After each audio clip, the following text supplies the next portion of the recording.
pajak alat berat. Nah, Nah, pajak menarik alat nih ya. Nanti berat, kita bahas nih. terus ini option MBLB itu, yang MBLB itu mineral bukan logam. Jadi alat berat itu dikategorikan alat kendaraan bermotor. Oh, Kendaraan alah. bermotor masuknya gitu kan. Heeh. Nah, para pengusaha yang pemilik mobil itu mengajukan ya ke MK gitu, pengajuan ke MK, dan Hmm, kan tarifnya juga kecil Mbak, cuman iya 0,2% sih. gitu kan. Jadi 0,2. tendangannya tidak terlalu maksimal, ya terpaksa kita kalau istilahnya keran tuh agak dikencengin dikit ya. Ya salah satunya ya kita mendatangi, menginventarisir ke masing-masing pengusaha-pengusaha Miliknya itu. itu ya. Heeh, kita datangi di dalam APBD itu kan ada ukuran-ukuran, ada amanat-amanat undang-undang. Mm-mm. Misalnya ton gitu ya, semua ada seperti itu. Selatan juga kalau dulu yang namanya kecil-kecil itu, Masya Allah bisa kalau pas sore aja harus cepat-cepat pulang gitu kan.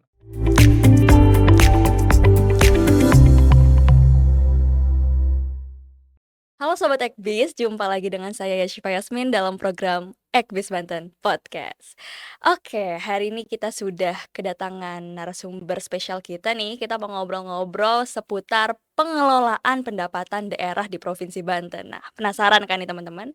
Hari ini saya sudah menghadiri Bapak Kabid Pengelolaan Pendapatan Daerah, yaitu Bapak Iswandi Saptaji. Oke, selamat datang Pak Iswan. Pak Is ya dipanggilnya ya. Boleh, mangga. Oke, ini kita udah sama Pak Is. Gimana kabarnya Pak Is? Alhamdulillah, baik-baik saja. Baik-baik aja ya, sehat ya? Insya Allah. Alhamdulillah. Aktivitas sekarang lagi ngapain aja nih akhir-akhir ini? Hari ini tentunya kami lagi konsentrasi, kan sekarang Mm-mm. udah pertengahan tahun, konsentrasi nyusun APBD perubahan.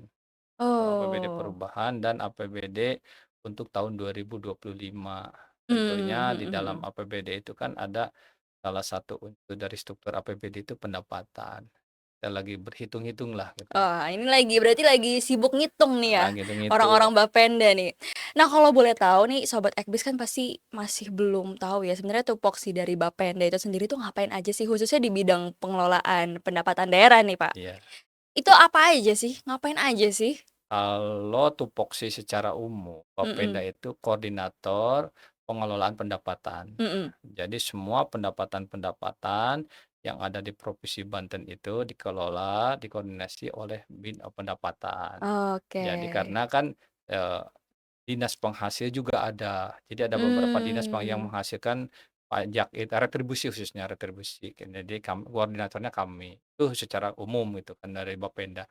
Kalau yang di bidang kami, tentunya kami sebagai bidang pengelolaan pendapatan secara khusus membantu kepala Bapenda itu Mm-mm. dalam mengkoordinasikan, mensinkronisasikan, memonitoring, Hmm. pendampingan, terus pengendalian khususnya di bidang pendapatan Nah, itu itu. untuk bidang pengelolaan ini ada sub bidangnya lagi nggak tuh? Ada. Apa aja Nah, tuh? kami dengan struktur yang baru itu Heeh. kami dibantu dengan dua sub bidang.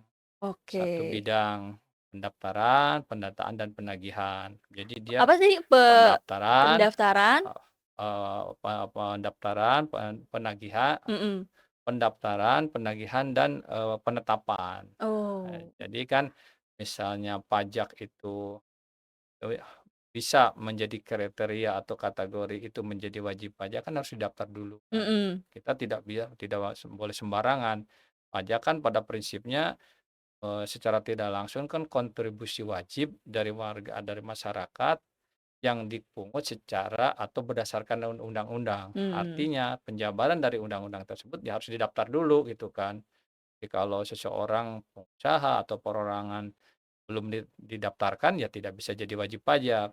Setelah dia didaftarkan, tentunya dia harus ditetapkan. Karena pada prinsipnya pajak itu kan dasarnya kan penetapan. Mhm. Anda harus pajak bayar sekian, punya mobil berapa ditetapkan dulu. Nah, Ya ya. dalam itu terakhir itu karena sudah ditetapkan ada penagihannya seperti itu. Itu satu subid yang menangani. Oke. Nah, ada juga satu subid lagi pembinaan dan pengawasan gitu. Pembinaan, Binwas pengawasan. lah Mhm. istilahnya gitu. Kalau itu sifatnya penyuluhan, advokasi gitu kan, Mhm. pendampingan bagaimana wajib pajak itu mau melaksanakan pajak gitu kan, Mhm. pembimbing itu seperti itu. Informasi-informasi kayak gini seperti podcast kayak gini itu Nah itu kan Binwas. Binwas, Ya. pengawasan namanya suatu proses manajemen kan harus ada pengawasan kan. Mhm, Nah, pasti. pengawasan tuh jadi 2 bidang itu, 2 subbid itu yang membantu kami, khususnya saya kebetulan sekarang saya ke Pak Gubernur sebagai Kabid Pendapatan, ya dibantu oleh Pak Kasubdit seperti itu, di 2 hal itu. Nah untuk di Bapenda ini sebenarnya pajak-pajak yang dapatnya tuh pajak-pajak apa aja sih yang ditarik dari Bapenda ini? Kalau pajak itu, kita secara umum pajak itu kan sebetulnya ya di Indonesia ini pajak itu ada 3 supaya kita tidak salah kaprah dulu. Heeh, Ada nah yang ini nih. pajak nasional, Mhm. kayak PPN, PPh, itu Oh kan ya. itu Dirjen Pajak, itu pusat yang ini. Mhm. Ada, pajak yang kewenangannya menjadi kewenangan provinsi. Nah, Mmm. kewenangan provinsi itu semuanya ada 7 gitu kan. Pajak kendaraan bermotor, kalau bahasa singkatnya mah bayar STNK lah gitu Nah, kan ya. heeh. Terus pajak, balik nama kendaraan bermotor. Jadi kalau saya punya motor dijual sama Pak Sipa, terus mau bayar pajak harus balik nama dulu, Oke. pajak kendaraan bermotor. Mhm. Terus pajak rokok, jadi teman-teman yang suka Mhm. ngerokok itu pahlawan sebenarnya, kan lucu kayaknya gitu, walaupun kalau pajak rokok tuh memang ada tanda ada apa, ada arahan khusus harus Heeh. pemanfaatannya untuk kesehatan gitu kan, kompensasi daripada itu kan, untuk pajak Iya. kesehatan, pajak rokok, terus pajak air permukaan. Pajak air Mmm. permukaan, jadi perusahaan memanfaatkan air sungai untuk bahan baku atau untuk mungkin pelarut, untuk apa, itu Mhm. pajak itu. Terus pajak rokok, pajak permukaan, pajak bahan bakar kendaraan bermotor. Nah. Jadi kalau kita beli bensin atau sekarang mungkin Pertamax ya di Iya. SPBU-SPBU itu kan sebetulnya udah include dengan pajaknya gitu, ada di dalamnya Iya gitu iya kan. Jadi iya. kalau misalnya Pertamax 12.500 di dalamnya itu sekian 10%-nya itu pajak, Udah heeh, pajak, pajak. mhm. Nah, khusus untuk pajak bahan bakar itu di mana, eee, penyerahan atau dimanfaatkan oleh konsumen. Artinya begini maksudnya, kalau kita orang Banten, saya tidak bermaksud berprimordial gitu ya, Mhm. usahakanlah beli bensin itu, beli Pertamax itu di wilayah Banten supaya pajaknya langsung ke Banten. Karena kalau kita ngisi Oh. misalnya kita ke Lampung, ya itu pajaknya itu Heeh. untuk Lampung gitu Iya kan. iya. Ya walaupun kita NKRI ya gitu kan, tapi kan tidak salah kita mendulukan daerah kita sendiri. Pajak bahan bakar, terus yang sekarang dengan undang-undang yang baru ini, Undang-Undang 1 2022 itu Mhm. tentang itu, pajak alat berat. Nah, Nah, pajak menarik alat nih, nanti berat, kita bahas nih. terus, ini option option, MBLB. Itu yang MBLB itu mineral bukan logam. Jadi kalau dulu mah galian C lah, kayak galian tanah, batu Oh, iya andesit iya. gitu. Izinnya oleh kabupaten. Mhm. Nah, kita option. Jadi option tuh biaya tambahan gitu kan, tambahan gitu. Mhm Jadi mhm. misalnya pajaknya 100.000 misalnya, Mhm. sekian persennya itu ada tambahan kan, misalnya tambahnya 10.000. Nah, 10.000 itu option gitu. Iya. Jadi ada 7 semuanya Mhm. dan pemerintah provinsi wajib hanya boleh menarik pajak, ya itu yang 7 itu, 7 di itu, luar itu nggak boleh. heeh. Nah, itu yang pajak provinsi gitu. Ada pajak yang kewenangan kabupaten kota, kayak pajak hotel, restoran, Oke, pajak mhm. parkir, penerangan jalan umum, itu kabupaten kota gitu. Mhm. Jadi kalau ada misalnya ada yang datang, "Pak, di rumah kami lampu penerangan jalannya mati."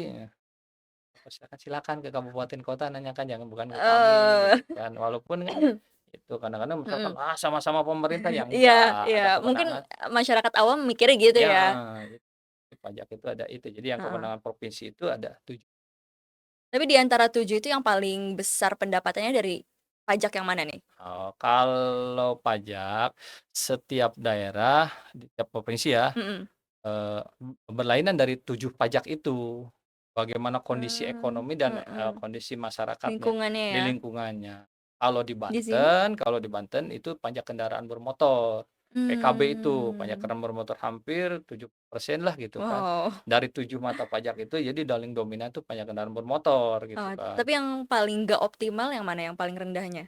Kalau yang paling rendah itu karena sementara ini targetnya itu pajak air permukaan, pajak Oh. permukaan.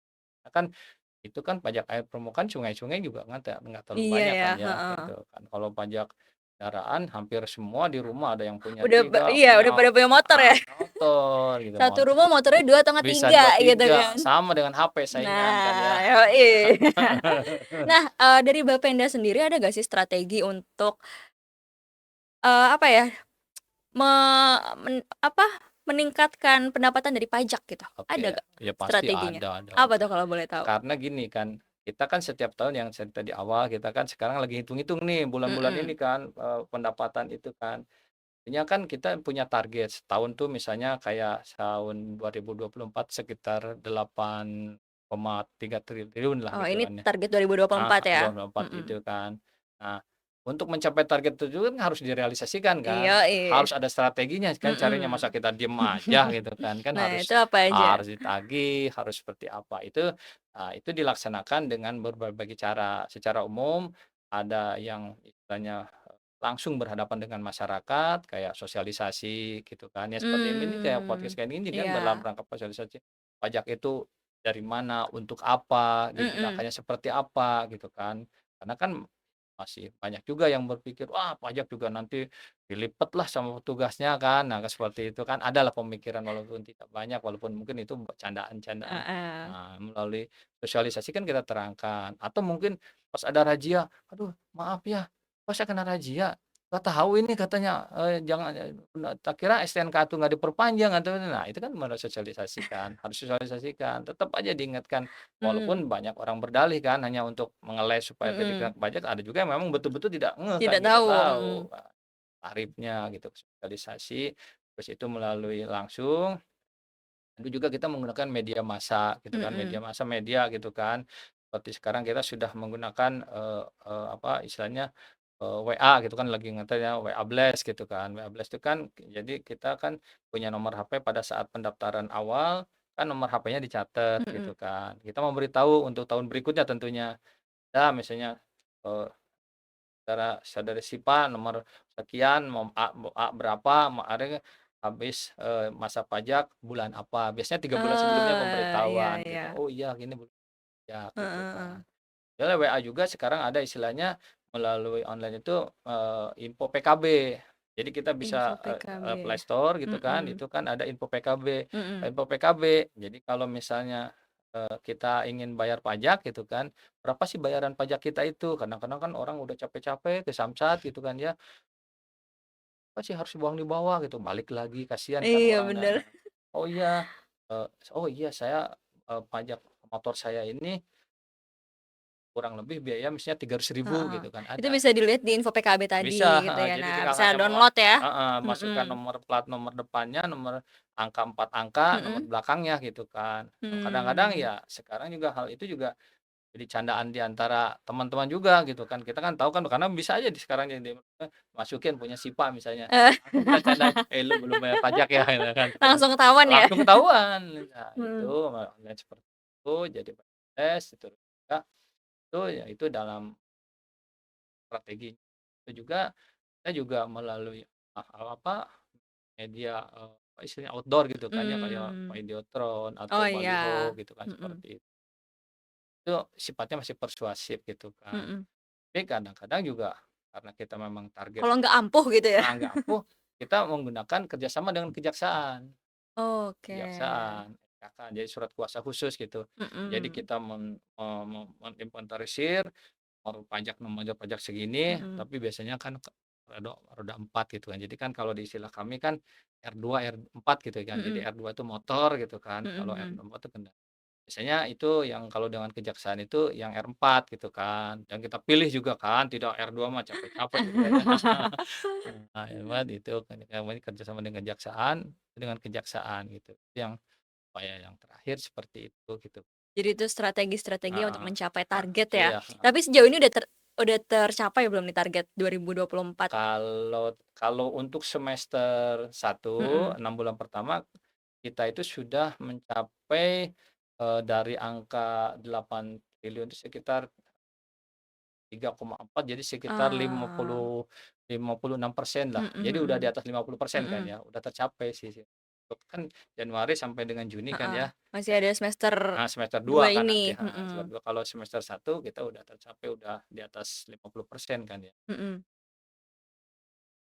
udah tercapai nih, guys. Heeh, Nah, untuk tahun ini kalau nggak salah akan diberlakukan tadi ya, pajak untuk alat-alat berat ya? iya, heeh. Nah itu gimana tuh tanggapan dari pengusaha-pengusaha dan lain-lain? Itu pasti kan ada tanggapan-tanggapan terkaget-kaget kan pasti. Tiba-tiba ada pajak itu gimana tanggapan mereka, Pak? Jadi gini Mbak Sipa, pajak dulu di Undang-Undang 29 28 2009 itu Heeh, kan udah ada pajak alat berat, mmm, itu mhm. sudah ada. Berarti udah ada payung Udah hukumnya ya? ada, udah payung hukum dulu juga udah ada payung Mhm. hukumnya.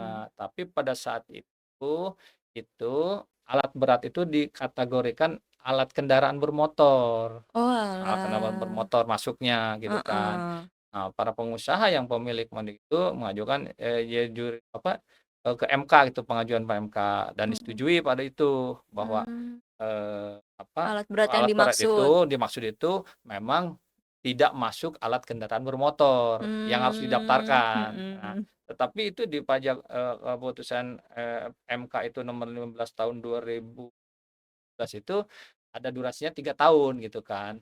3 tahun. Jadi pada saat Oh, itu tidak dipungut, tidak jadi dipungut lah. eh, Nah, nah terus dengan undang-undang yang sekarang 1/2022 itu mhm, tidak, alat berat itu dikategorikan tidak menjadi alat kendaraan bermotor. bermotor, Nah, tapi langsung pajak alat berat gitu kan. mhm, Yang dasarnya bukan pendaftaran. Kan kalau maksudnya pendaftaran begini, Sipa kan datang ke Samsat, mhm, mendaftarkan motor motor ini kan ya, sehingga mhm, punya ada plat nomor, ada ini gitu kan nah, kalau sekarang itu, eee apa istilahnya tuh, berdasarkan kepemilikannya gitu kan, bukan bukan bukan alat sebagai alat berat gitu, bukan sebagai alat kendaraan bermotor, kan ada beda. mmm, Kendaraan bermotor itu kan berarti kan jalan gitu kan ya, iya, di jalan heeh besar gitu heeh, kan ya. Kalau ini kan statis gitu kan ya, mhm, statis. kayak Nah, eskavator dan heeh lain-lain ya? heeh, itu statis atau di wilayah tertentu saja gitu kan, Mhm, mungkin di wilayah tambang, di wilayah pembangunan konstruksi gitu kan, jadi mhm, tidak mobil di jalan besar gitu. Pajak alat berat sekarang, kalau dulu kan bagian dari pajak kendaraan bermotor, bagian dari itu. Nah, kalau sekarang mmm, langsung itu, sebetulnya masyarakat dengan tarif 0,2% kali nilai jual kan ya. Jadi kalau heeh, misalnya Pak Sipa punya, eee, ekskavator harganya 200 juta, ya cuman berapa, paling 200 kurang kan ya. Cuma, eee, yang terkaget-kaget ada gitu kan, ada yang mengatakan, "Wah dulu kan nggak udah berlakukan," kita terangkan masalah seperti itu. mmm, Nah, terus tapi setelah diterangkan, pengusaha, "Berapa sih tarifnya?" Kan yang pertama kali kan tarif iya kan, harga pasti jual kan, tarifnya, 0,2%. "Ah, cuma 200.000 ya, 300.000 ya?" mungkin Ternyata dikiranya gede kali ya modalnya gede awalnya, gitu mhm, kan.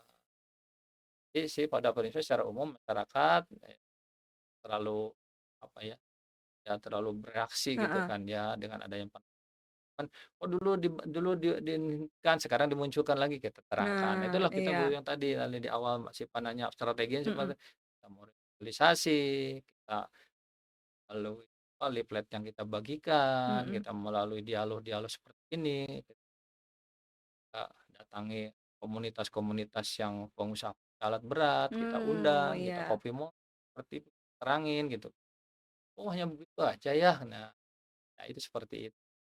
Ya. Tapi potensinya gede gak sih kalau di Banten ini untuk pajak alat berat? Kalau di Banten sebetulnya pajak alat berat itu potensinya tidak terlalu besar gitu. Oh, Itu berdasarkan pendataan, kan kami itu kan tombak di lapangan itu dalam mhm, umumnya ada di Samsat gitu kan ya. Sebenarnya mhm, tapi yang tepat nomenklaturnya tuh UPTD sebenarnya, mhm, Unit Pelaksana Teknis Daerah gitu kan. Tapi kalau bahasa masyarakat Samsat aja kan. Kita kan ada punya 12 samsat gitu ya, 12 samsat gitu kan.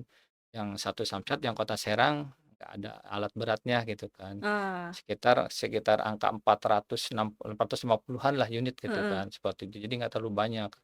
Makanya tadi kan saya bilang pajak itu kan bagaimana di setiap daerah itu kan potensinya berbeda-beda. Mungkin Mhm. kalau saudara kita yang di Kalimantan Timur, yang di sana, Banyak yang alat-alat alat berat yang berat, kena iya. batu bara, apa, Mhm. mungkin itu sangat Lebih potensi. mhm. Kalau di kita kan enggak. Tapi kalau misalnya seandainya alat-alat berat di Banten semakin banyak gitu ya, Hmm. pajaknya juga akan dinaikkan dong berarti? Enggak, tetap aja sama-sama gitu ya. Karena di dalam undang-undang itu sudah diamanatkan, Mbak Sipa, Eee, maksimal tarifnya tuh oh 0,2%. berarti emang tarif ini nggak bisa Enggak diubah ya enggak karena bisa udah diubah. ada hukumnya Ada gitu? hukumnya, kan tadi pajak ditarik Mhm, berdasarkan undang-undang gitu, kita juga tidak semena-mena gitu kan. mhm, Kan pajak itu kan, dasar hukumnya yang paling utama itu kan ada 3 yang terbaru ini. Pertama kan Undang-Undang 1 mhm, 2022 iya, tentang hubungan pusat dan daerah. Di situ disebutkan pajak yang wajib yang boleh ditarik oleh provinsi ada berapa dan tarif yang ditetapkan mhm. maksimal sekian, sudah ada gitu Jadi kan. udah ada nggak boleh dirubah-rubah gitu Nggak ya boleh untuk dirubah, tarifnya. heeh. Tapi untuk tahun ini pendapatan pajak dari alat berat tuh udah berapa rupiah nih? Oh, Miliar atau iya. triliun kah Oh, gitu? Berapa kalau, tuh? ini, perolehan dari pajak alat berat untuk semester 1 kita memang Mhm, belum ini ya, belum ditarik lah sama kita. mhm. Kita ini 6 bulan pertama ini sosialisasi, diseminasi gitu kan, Mmm, mungkin ya istilahnya woro-woro dululah, iya. jangan langsung main hantem promo Iya, aja. kaget nanti, yang ada Iya. malah nggak diterima nanti ya. Ya, nggak terima, jangan bilang. Nah, nanti kita ya insyaallah di semester kedua ini baru kita sudah menentukan target, Mmm, angka, berapa tuh? sekitar 60 baru kecil, Mbak, sekitar 66 juta gitu kan. 66 juta Heeh, dari pajak alat berat? alat berat aja gitu kan, Heeh. belum itu kan. Kita juga kalau langsung terlalu optimis langsung tinggi gitu kan, Nah, kalau tapi optimis gak tuh kalau 66 juta tercapai? insyaallah kalau itu Mhm, bisalah gitu kan, mhm. karena pada prinsipnya sekarang juga wajib-wajib pajak sih sudah mulai inilah, sudah Ada mulai pendaftaran penetapan oh, NWPD-nya, tarifnya sudah meningkat, sudah mulai adalah orang-orang sudah, pengusaha-pengusaha sudah mulai mmm, mau membayar gitu. Kan tarifnya juga kecil, Mbak, cuman nol koma iya 0,2% sih, gitu mhm, kan. Jadi 0,2 jadi itu alat berat tuh ya memang, apa, badannya aja yang gede gitu kan. mhm, tapi pajaknya kecil gitu ya. Pajaknya kecil gitu Tapi kan. kalau misalnya terlalu besar juga kasihan nanti Ya iya pengusahanya iya, ya. pengusaha betul, pengusaha Oke, rugi dan istilahnya itu jadi males bayar jadi males nanti, heeh. bayar gitu ya. Nah, ini ada langkah-langkah nggak sih untuk menggenjot pendapatan pajak dari alat berat ini? Ada nggak tuh? Ya tentu ada. Apa? Ya pertama kalau untuk punya alat berat itu, yang jelas itu kita, memberikan suatu keyakinan dulu kepada masyarakat Tadi ya bahwa tarif itu sosialisasi kan ya tadi. sosialisasi seperti itu. Yang kedua kita ya kalau memang dianggap mungkin 1 bulan, 2 bulan ini tidak ada ini, tidak tendangannya tidak terlalu maksimal, ya terpaksa kita kalau istilahnya keran tuh agak dikencengin dikit ya. Ya salah satunya Mmm, ya kita mendatangi, menginventarisir ke masing-masing pengusaha-pengusaha pemiliknya itu, itu ya, heeh. heeh. Kita datangi, ya aparat yang ada gitu kan, kita pendekatan tetap memberitahulah seperti itu, "Pak, Mhm, Ibu, ini mobil ini kendaraan Alphard ini sudah masuk kategori harus bayar. Bayar kapan? Eee, buat surat pernyataan seperti itu, mhm. 3 hari, 4 hari seperti tetap kami persuasif juga gitu, tidak serta-merta karena ya jujur aja kan, siapa sih yang seneng lah kalau Iya sudah sih bayar ya, pajak, ya pasti heeh. kalau namanya pajak konotasinya itu, Udah buruk tuh ya, buruk aja lah stigmanya itu gitu udah kan. kayak didatengin rentenir kan orang ngiranya. Gitu gitu kan, Oke, tapi oke. Tapi ada gak sih cerita-cerita menarik selama di perpajakan ini mungkin Pak Is pernah turun lapang gitu ke masyarakat, terus ada cerita-cerita apa gitu, Pak? iya banyak juga sih seninya, makanya, eee, ini salah satunya. Kami meyakinkan, pajak itu untuk apa sih? Eee, Kami kan, sosialisasi itu pendekatan masyarakat kan tidak hanya masyarakat umum kan, ke heeh. ibu-ibu Nah gitu itu kan, biasanya ibu-ibu nih yang eee, agak ke ini, ke ibu-ibu, terus ke anak-anak SMA gitu oh kan. anak SMA juga Kami juga udah di datangi, ini ya? mahasiswa kami datangin gitu kan. Ada yang lucu itu yang salah satunya yang mahasiswa mungkin Mmm. kritis tapi informasinya tidak maksimal gitu. Oh, gimana tuh? "Pajak tidak saya rasakan," cenah Eee, gitu, "pajak tidak saya rasakan, kami tidak merasakan pajak itu, oh itu Bapak coba ditinjau ulang." Ya udah gini mhm, aja, Dek, "Adek tinggal di mana?" Cenah. "Ya tinggal," waktu itu saya lagi sosialisasi di daerah Pandeglang. mhm, "Dek tinggal di mana?" "Saya dari Balaraja." Cenah. "Oh dari mmm. jauh amat ya?" "Iya karena kami dapat, sekolahnya di sini." "Oke. Pulang kapan?" "Pulang hari Sabtu." Nah, terus kalau ke sana lagi, ke Pandeglang lagi hari apa? Seminggu sore gitu kan. "Oh dia pakai apa?" "Ya udah diantar sama ayah." "Oh nanti gini aja ya, besok kalau diantar ayah kamu, kamu dari Balaraja ke Pandeglang jangan aspal ya, sana ke laut, ke sungai-sungai, ke Indun." Dia bilang, "Loh Pak, kamu katanya pajak nggak ada manfaatnya." "Ya itu jalan yang kamu injak itu ya kamu bayar itu dari pajak." Ya. Mmm, "Ya iya." mhm, "Oh kalau gitu berarti saya harus bayar pajak?" "Lah iya harus bayar pajak kamu, tapi kan saya tidak punya motor." "Minimal kasih tahu sama ayah kamu." Itu makanya mhm, kenapa kami segmennya SMA juga seperti itu. Kami juga mmm, ada juga yang kritisi, "Saya nggak punya motor, saya juga motor ini, Pak, ini dibayarin," ya. heeh, "Nah kenapa saya yang disosialisasikan?" "Oh iya, minimal kamu kan yang pakai motor itu, kamu kasih tahu dong sama ayah kamu," gitu. Termasuk yang ke ibu-ibu juga, saya suka bercanda, "Ibu-ibu, kan ibu-ibu kan punya manajemen yang luar biasa, manajemen dapur. Ingetin yang suaminya." Nah itu, "Ya Pak, nanti besok saya ingetin suami mhm, saya." Nah ini mhm, kan minimal seperti itu kan. mhm, Ya ada juga yang yang kritik keras gitu, "Emang enggak kalau memang ingin transparansi penggunaan gini, kami kan punya itu kan, silakan buka, kan kami punya apa istilahnya PPID gitu kan, iya, tanyakan seperti itu, transparansinya." Ya mungkin ya dalam perjalanan ada saja ya Mbak Sipa ya, mhm, nah fluktuasi yang tugas pajak yang tidak amanah seperti itu, iya, kami juga tidak nah itu sih menafikan. ya, Tapi kan dengan sekarang kita transparansi mengurangi, eee, pertemuan antara wajib pajak dengan petugas pajak mungkin dengan mhm, aplikasi-aplikasi itu, ya itu kan salah satu upaya, mengurangi cost mengurangi gitu itu ya? heeh. Karena kita juga pembayaran khusus pajak kendaraan bermotor kami juga sudah menggunakan online gitu kan, Signal istilahnya, Mmm, Signal. Jadi, bayar pajak kayak kita di Shopee lah kayak belanja mhm, gitu kan, itu ada aplikasinya, ada fiturnya, dipijit-pijit itu tinggal transfer uang, nanti, STNK-nya tinggal ambil ke Samsat gitu, tinggal ngambil aja kan, bawa mhm, petunjuk kan kami sudah bayar, seperti kan mengurangi itu kan, hal seperti itu iya kan. betul. Oke tadi menanggapi yang tadi cerita mahasiswa itu ya, Mhm mhm. jadi si mahasiswa ini merasa pajak ini nggak ada manfaatnya Iya, gitu heeh. kan.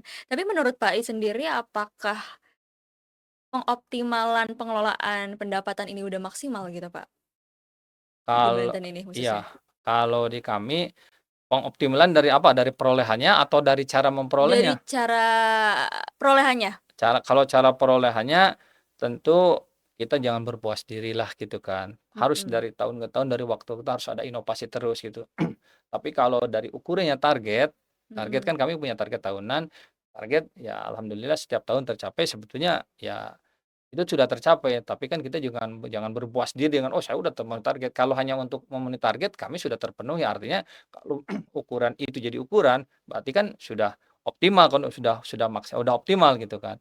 Tapi kan kadang-kadang kan dalam perkembangan pembangunan itu kan setiap tahun itu kan tuntutan dari masyarakat terus meningkat gitu, meningkat. mmm, Jadi kan kami harus tetap menginovasikan seperti itu, upaya-upaya apa yang untuk lebih istilahnya lebih lebih sadar, lebih tepat waktu, nah, itu yang harus kita laksanakan. Tapi kalau ukurannya dari target yang sudah ditetapkan ke kami sudah tercapai. Artinya mhm, kalau ukuran itu berarti sudah optimal gitu. Tapi kan ya namanya bayar pajak kan dinamikanya kan cukup tinggi gitu, iya, makanya harus tetap kita maksimalkan aja, mmm. seperti Tapi kalau penggunaan hasil-hasil dari pajak ini yang bisa dirasakan masyarakat ya, mhm. itu menurut Pak I sudah optimal belum sih? Kalau itu udah optimal kalau pemahaman kami, karena di dalam APBD itu kan ada ukuran-ukuran, ada amanat-amanat undang-undang. Mhm, Misalnya 30% untuk pendidikan. Nah, sekarang di APBD itu anggaran untuk pendidikan itu udah di atas 30%. Untuk kesehatan 10%, kami sudah di atas 10%, seperti itu. Dan, pelayanan ke masyarakat sekarang kalau boleh kita lihat gitu kan ya, SMA, LSM kan kewenangan kita ya. Iya. Kan kalau SMP, SD mah kan kewenangan kabupaten kota. Mmm, Ya insya Allah bisa dilihat semua SMA negeri kan semua relatif sekarang kan dengan adanya Bosda, nah mhm, itu kan upaya-upaya uang dari itu kan untuk mhm, membantu itu. Jadi udah ini ada pendidikan, mmm, kesehatan, jalan gitu kan. oke. Jalan sekarang kita ke selatan aja kan sudah Udah dibeton, beberapa ya? heeh, Mhm, sudah representasinya ya. Jadi ya Allah lah dari pajak itu ya sebagai, apa, pembiayaan untuk pembangunan udah kita maksimalkan semua mhm. seperti itu gitu. Walaupun mungkin ada beberapa masyarakat yang merasanya masih belum merasakan gitu, Ah, manfaat dari pajak itu sendiri. Nah, itu menurut Pak Is tuh kenapa loh? Apakah karena emang belum rata kah? Atau karena apa nih, menurut Pak Is nah nih? justru itu yang kalimat masyarakat yang belum merasakan itu, objeknya di mana dulu gitu kan ya. Kan tadi Mmm, kan ini, paling mudah aja, Pak, jalan itu kan ada 3 kewenangan kan. Ada mhm, kewenangan pusat, ada kewenangan provinsi, ada kewenangan kabupaten kota. nah, Jangan-jangan jalannya rusak, jalannya kewenangan kabupaten kota kabupaten ya? gitu Iya, kan, bukan punya provinsi gitu kan. Kalau yang jalan provinsi ya yang apa, yang jalan-jalan penghubung antar kabupaten gitu kan mhm, bisa dilihat gitu. Kita dulu ke utara aja, kami beberapa hari beberapa bulan yang lalu lewat utara sampai perbatasan ke Tangerang, mmm, semua kan udah ada beton gitu ya, semua ada seperti itu. Selatan juga kalau dulu yang namanya ke Cikesik itu, masya Allah bisa kalau pas sore aja harus cepat-cepat pulang gitu kan, karena nggak bisa pulang kan, heeh, jalannya rusak kan. Sekarang kan udah 24 heeh, berarti ada jam. progres ya? Ada Mhm. progres, ya seperti Tapi kalau untuk karakteristik masyarakat Banten dalam membayar pajak tuh gimana deh, Pak? Sulit banget kah? Atau sulit aja? Atau netral apa gimana tuh? kalau secara umum sebenarnya masyarakat, Banten taat pajak gitu kan. Heeh, Cuman kita yang perlu kita yakinkan itu, ya tadi itu, bahwa gini loh ya, pajak yang kami tarik dari Anda itu ini kami pergunakan. Yakinkanlah seperti itu gitu kan ya. mhm, Jadi, ya masyarakat Banten, apa, secara umum memang taat ya bayar pajak ya, tapi plus harus ada penjelasan yang lebih teknis gitu kan. jadi Jadi biar kalau mereka lebih paham, paham, jadi tidak salah paham, seperti itu, gitu mhm, kan. Itu aja sih sebetulnya. Enggak ya insya Allah masyarakat Banten secara umum, bisa dikatakan taatlah bayar pajak gitu kan. mhm, Cuman memang harus namanya pengertian karena mungkin komunikasi sarana ini lebih lebih cepatlah di mhm, Banten harus gitu. lebih masif ya? Hal lebih masif Mhm, gitu, tidak bisa istilah, "Lu harus bayar pajak." Kan kan di TikTok ada katanya, di Instagram ada, ini apa kan, harus kita sebut. Nah, melalui sosialisasi, mulai baliho, melalui banner, melalui videotron, melalui itu kita berbagai meyakinkan, alhamdulillah gitu kan, seperti itu kan. mhm. Oke, nah itu dia nih perbincangan kita hari ini bersama Pak Is ya, mengenai bagaimana pajak dan pengelolaan pendapatan daerah di Provinsi Banten. Sebelumnya terima kasih banyak ya Pak Is sudah datang di studio Ekbis dan Iya, sebelumnya boleh dulu closing statement untuk sobat Ekbis di rumah. Silakan, Pak. terima kasih sobat Ekvis yang kami hormati, sayangi, ada beberapa hal kaitannya dengan pengelolaan pajak, tentunya, bahwa pajak itu adalah salah satu sumber pembiayaan pembangunan. Jadi kita dengan membayar pajak sebetulnya secara tidak langsung kita nyata-nyata kita sebagai pahlawan pembangunan karena yang memanfaatkan kita juga gitu kan. Artinya bahwa pajak itu betul-betul harus kita kelola bersama, kita awasi bersama sehingga hasilnya menjadi, dinikmati secara bersama itu. Itu aja mungkin, terima kasih. Oke. Assalamualaikum warahmatullahi wabarakatuh. Waalaikumsalam warahmatullahi wabarakatuh. Terima kasih Pak Is, saya Cipa Yasmin pamit undur diri dan sampai jumpa.